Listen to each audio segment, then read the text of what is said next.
So the whole first part of this book is filled with problems, okay? Your player characters get to this city, they don't know this city, they're not invested in this city. Why are they going to care to want to rescue these people other than the fact that they are heroic types that want to help? So I knew right away that I needed to fill this city with NPCs that they were going to enjoy, that they wanted to interact with, and that they would want to rescue. So I had them in this city. Everything was peaceful. They had money to spend. They could go off and carouse, which they did. They ended up at the tavern, which I called the Happy Rabbit Tavern, which was run by an innkeeper named Tom, who was actually named after a late family member. I based all of those characters on people and family units and things that were invested for the players to want to keep these family units together, if that makes sense. So the waitress who waited on them was Tom's niece. Her parents had died. Her uncle had taken over, taking care of her. She is buxom, I guess is the way you say it. She was very interested in the characters that are from out of town. She wanted to show them a good time, and one of the players took her up on it. Not too long after they get there and they start meeting people, I had the city come under attack. There are a lot of options.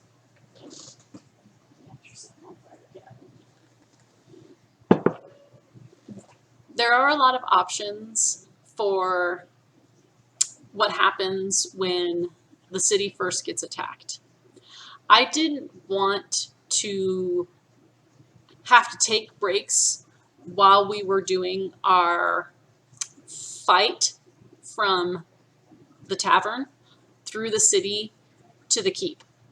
I didn't want to have to keep rolling and seeing what they encountered, so I just decided for them and kind of pushed aside a lot of the things that I didn't feel were even warranted.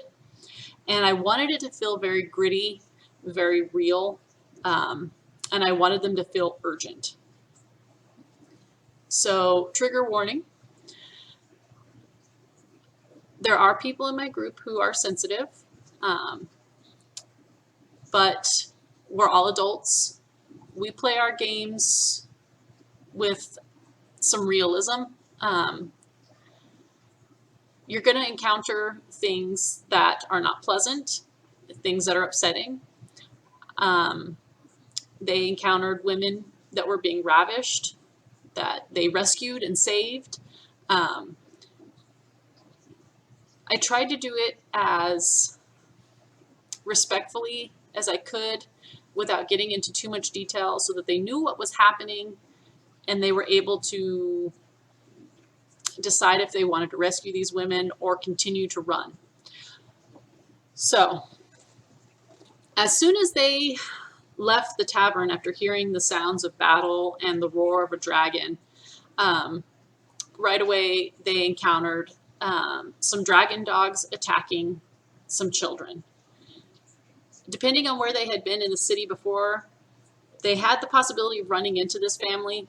My players never did.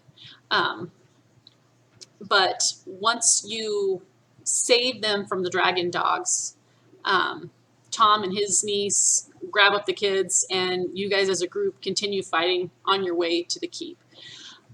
There were several encounters. I had drawn out the entire city on a big battle map, and they could go any way they wanted, whether it was down streets, in between houses, and I had things planned out for whichever direction they wanted to take.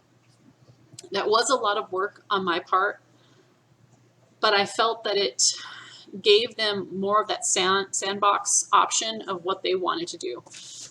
Here are some of my notes from that encounter and things that could have happened. I had kind of decided if they go this way, these things are what they're going to encounter. If they're going to go this way, these are the things that they're going to encounter. and they right away fell into the heroes of the town. Our fighter actually saved a girl, a young lady, threw her over his shoulder, and continued running with this girl over his shoulder, putting her down for fights, picking her back up, and running all the way up to the keep. They had a lot of fun. I also had them encounter townspeople fighting these cultists or these dogs, so that they had a chance to see some of the NPCs in action. They also had a chance to see some of them die, so that they could realize that this was an entire town that was not prepared for this, that had been living in peacetime, full under attack. So they made their way to the keep with a bunch of people, and I don't use XP points. I use milestone. That way my players aren't concerned about, well, I got this killing blow, or I fought this many creatures, you ran off, or whatever. They can just play and get lost in the story. So another thing was, while they were making their way to the keep, I kept having the dragon not actually interacting with anybody, but landing on tops of buildings, you know, knocking things around, throwing things. And so occasionally I would have them dodging debris, you know, making dexterity saving throws or checks, you know, to see how they got out of things. That was the biggest part in running this whole thing, was you have to flush out this town, because other than the Governor Nighthill and the dwarf that runs the keep, there's not really a whole lot of the characters here that are fleshed out. They don't describe them, they don't talk about them. So that was one thing I had to do. I needed to bring Greenest alive. After deciding how I was going to build this entire city, basically, then thinking about how you want your players to get to the keep, what kind of encounters and game you want to run, then you have to decide how you're going to play out this, the missions that are happening while the city is under attack. So they're pretty much going to get out of the keep using the old tunnel. But then there is a Sallyport interaction that can happen, the dragon attack that can happen, some prisoners that you're going to be bringing back, saving the mill, one called Sanctuary, and then it all ends up with the half-dragon champion. The book tells you to, you know, cut some of these out and have them running simultaneously so that your players feel that sense of urgency, which I did to a certain degree. My players, they came out of the tunnel, attacked some cultists that were looking for them on the banks of the river, missed out on some of the cues to realize that the mill was actually an ambush. But I really, really wanted them to get a chance to save the people in the temple. So I did. I gave them that chance. They saved the people from the temple. They made it back in time for the Sallyport encounter to happen. I needed to be very careful how I was going to run the blue dragon attacking the keep and the people in it. I didn't want to TPK my group. I just kind of wanted him there as like a distraction to give the cultists a chance to do the things that they wanted to do in the city without any real danger to himself. So I described him attacking, you know, some of the guards on top of the keep and using his breath and describing how bad it really was without really making my people encounter him. Does that make sense? I didn't want to force them to feel like they needed to fight this guy. Because there was no chance for them to even stand up to this guy. From what I can understand from the keep, there wasn't even really the kind of fortifications to stand up to a real dragon attack.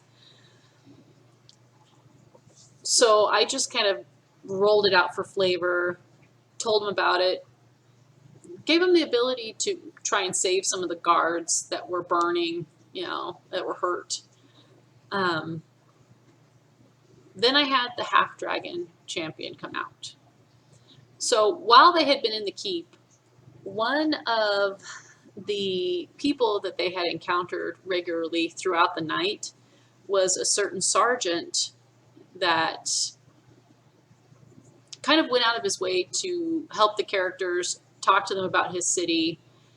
And when the half-dragon champion shows up, it's his sister and his nieces and nephews that were being held prisoner.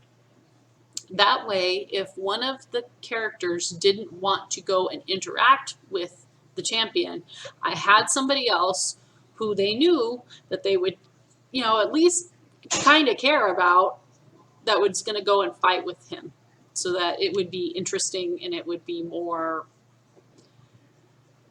That's the biggest problem with this whole thing, is they don't flesh out anything. They're expecting you to do all of this for this campaign, okay? So you're going to have to put some real time into making that first city something that's important, because right after this, after you guys fight and you take on all of the cultists and morning comes, you're expected to go and track down these guys who just attacked the city.